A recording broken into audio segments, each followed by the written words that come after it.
अर्थ को तबाह करने कुछ एंजल नाम के क्रीचर्स अर्थ पर आ रहे हैं, पर इंसानों ने उनसे मुकाबले के लिए इवेंजलियन नामक एक एआई ह्यूमन को तैयार करा है।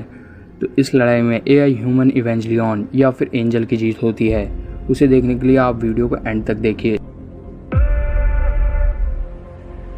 मूवी की शुरुआत में हम जापान को देखते हैं जो डिस्ट्रॉय हो चुका है। सीन मुड़कर शिंजी कारिन नाम के एक लड़के पर आता है जो किसी को कॉल मिलाने की कोशिश करता है। आपातकालीन स्थिति के कारण कॉल नहीं मिलता। तभी शिंजी की नज़र एक क्रिएचर पे पड़ती है जिसे मूवी में एंजल कहा गया है। एंजल पर जापान की मिलिट्री हमला कर रही होती है, लेकिन एंजल पर कुछ असर नहीं पड़ा। तभी शिंजी को एक लड़की जिसका नाम मिसातो कात्सुरागी है, वो उसे अपनी कार में लेकर कहीं चली जाती है।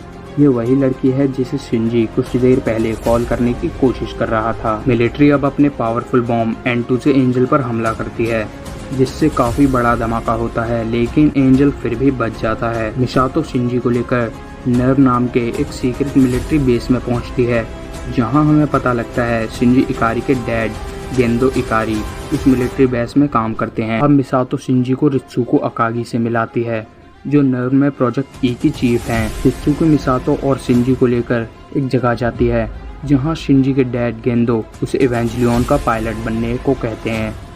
असल में इवेंजलियन गेंदो द्वारा बनाया गया एक एआई ह्यूमन है जो एंजल को हराने के लिए बनाया गया है। शिंजी इवेंजलियन का पायलट बनने से मना करता है, लेकिन रित्सुको और मिसातो उसे समझाती हैं, जिसके बाद शिंजी पायलट बनने को तैयार हो जाता है। अब शिंजी को इवेंजलियन में इंजेक्ट करते हैं, जिसके बाद शिंजी के कैप्सूल में LCL नाम का लिक्विड भरने लगता है।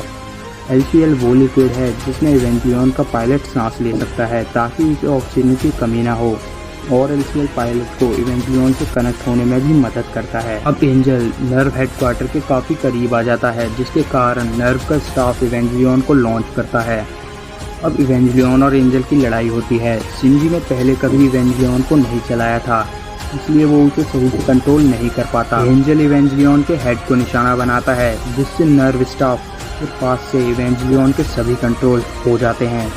मिसातो इवेंजलियन को शट डाउन करने को कहती है ताकि शिंजी को कुछ ना हो, जो इवेंजलियन के अंदर है, लेकिन नर्व सारे कंट्रोल खो चुका था, इसलिए वो इवेंजलियन को शट डाउन नहीं कर पाते।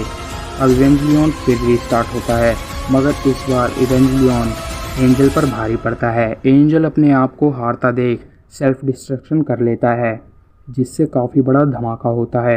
एंजल मारा जाता है। सब सोचते हैं इवेंजलियन भी मारा गया, लेकिन इवेंजलियन बच जाता है, जिसे देख सभी लोग चौंक जाते हैं, क्योंकि उन्हें लगा था कि इवेंजलियन एंजल को नहीं हरा पाएगा, पर गेंदो को अपने आविष्कार पर पूरा भरोसा था। शिंजी उस लड़ाई के बाद बेहोश हो गया था।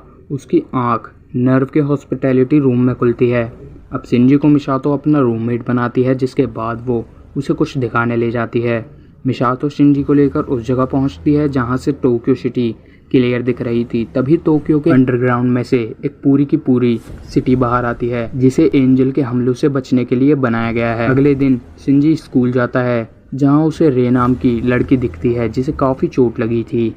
शिंजी अब इंडक्शन मोड पर इवेंजलियन को चलाने की प्रैक्टिस कर रहा था। मिसातो उसे बताती है कि एंजल्स का सबसे नाजुक हिस्सा उसके बीच का एक कोर है, जिसे हिट करते ही वो मर जाते हैं। तभी एंजल 5 उन पर हमला कर देता है। असल में पहले जिस एंजल ने हमला करा था वो एंजल 4 था। अब एंजल 5 के आते ही अंडरग्राउंड सिटी वापस अंडरग्राउंड में चली जाती है, जिसकी जगह वेपन से लेस बिल्डिंग आ जाती हैं। अब इवेंजलियन को भी लड़ने के लिए बाहर निकाला जाता है, जिसके बाद इवेंजलियन और एंजल 5 की फाइट होती है। एंजल 5 के एक हमले में इवेंजलियन की अम्बिलिकल केबल कट जाती है। असल में अम्बिलिकल केबल द्वारा इवेंजलियन को लगातार चलने के लिए पावर दी जाती है, पर उसके कटने के बाद इवेंजलियन अपनी पावर पर सिर्फ 5 मिनट ही चल सकता है। शिंजी अब 2 लड़के तोजी शुरुहारा और केंसुका आइदा को देखता है, जो शिंजी के स्कूल में ही पढ़ते हैं। अब शिंजी उन्हें बचाने के लिए उन्हें भी इवेंजलियन के अंदर ले लेता है। इवेंजलियन के पास 3 मिनट की पावर बचती है। मिसातो शिंजी को मिशन अबॉर्ट करने कहती है, पर शिंजी नहीं सुनता। शिंजी इवेंजलियन का प्रोग्रेसिव नाइफ निकालता है और उससे एंजल 5 के कोर पर वार करता है। इवेंजलियन में 30 सेकंड की पावर बचती है। शिंजी की किस्मत अच्छी होने के कारण समय रहते एंजल 5 का कोर ब्लास्ट हो जाता है और एंजल 5 मर जाता है। बाद में मिसातो शिंजी को उसकी बात ना मानने के लिए काफ़ी डांटती है। गेंदो और एक और व्यक्ति जिसका नाम जो फुयुत्सुकी है, ये दोनों अब उस लड़की रे के बारे में बात करते हैं जिसे चोट लगी थी। आगे ये दोनों एक प्लान के बारे में बात करते हैं। एक फ्लैशबैक स्टोरी से हमें पता लगता है रे अयानामी के बारे में। असल में रे सबसे पहले इवेंजलियन 0.0 को चलाने वाली पायलट हुआ करती थी, लेकिन इवेंजलियन 0.0 की टेस्टिंग के दौरान इवेंजलियन ने एबनॉर्मल बिहेव करना शुरू कर दिया और ऑटो इजेक्ट कर कैप्सूल बाहर निकाल दिया जिसमें रे थी। रे को इसी की वजह से चोट आई थी। 0.0 पूरी तरह से काबू से बाहर हो गया था, इसलिए उसे शट डाउन करना पड़ा।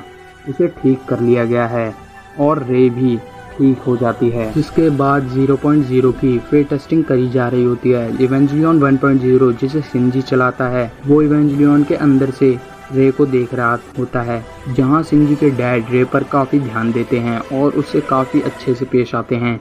लेकिन शिंजी के डैड शिंजी से कभी सीधे मुंह बात नहीं करते। अगले दिन शिंजी रे के घर जाता है क्योंकि मिसातो ने शिंजी को रे का आईडी कार्ड उसे देने को कहा था। अब वो दोनों नर्व में जाते हैं, जहां शिंजी रे से कहता है कि क्या तुम्हें अपना ईवा दोबारा चलाने में डर नहीं लगता। रे कहती है, क्या तुम्हें तुम्हारे डैड के बनाए आविष्कार पर भरोसा नहीं? शिंजी कहता है, बिल्कुल नहीं। रे ये सुन उसे थप्पड़ मारती है और वहां से चली जाती है। तभी आसमान में एक ऑब्जेक्ट दिखाई पड़ता है जिसे नर्व हेडक्वार्टर जांचता है तो उन्हें पता लगता है कि ये एंजल 6 है।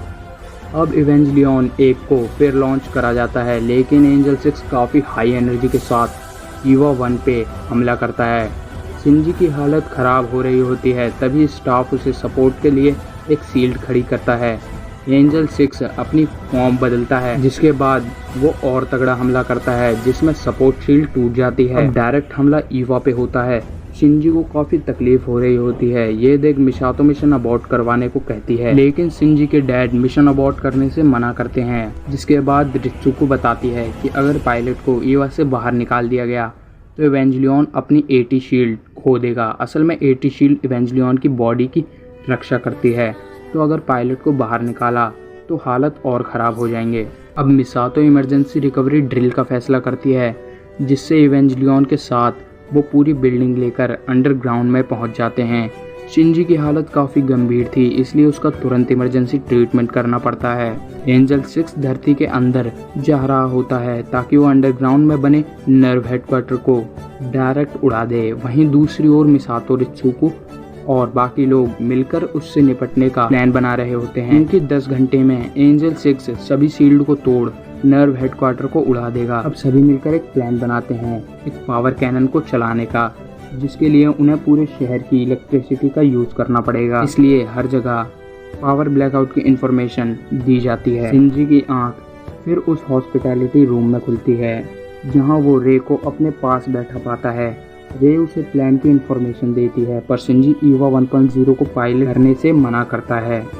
रे कहती है कि ठीक है, फिर मैं उसकी पायलट बनूंगी।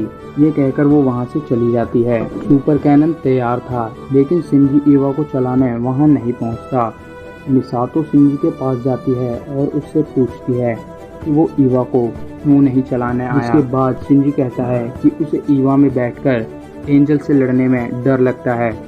अब मिसातो शिंजी को नर्व हेडक्वार्टर के लास्ट लेवल ट्रिपल ई में ले जाती है, जहां वो बताती है कि एंजल्स ने अभी तक 2 बार इंसानों पर जंग का आघात करा है, जिसमें आधे से ज़्यादा इंसानियत नष्ट हो गई।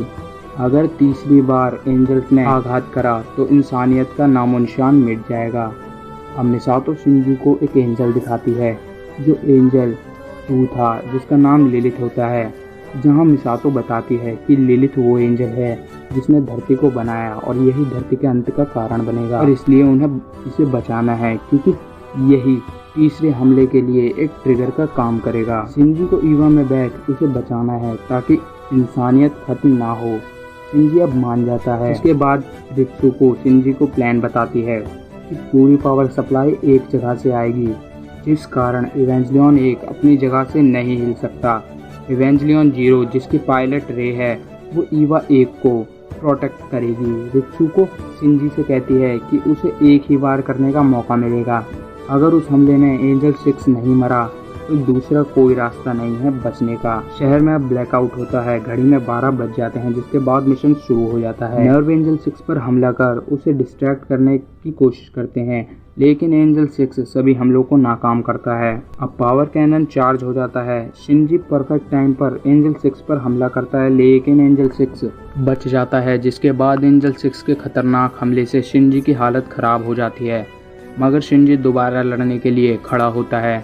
अब शहर की ही नहीं बल्कि पूरे देश की पावर का यूज होता है पावर कैनन को चार्ज करने के लिए, ताकि वो सेकंड शूट कर सके। अब पावर कैनन सेकंड शूट के लिए रेडी हो जाता है, लेकिन तभी एंजल 6 एक और जोरदार हमला करता है, पर रे सामने आकर शिनजी को प्रोटेक्ट करती है ताकि शिनजी हमला कर सके।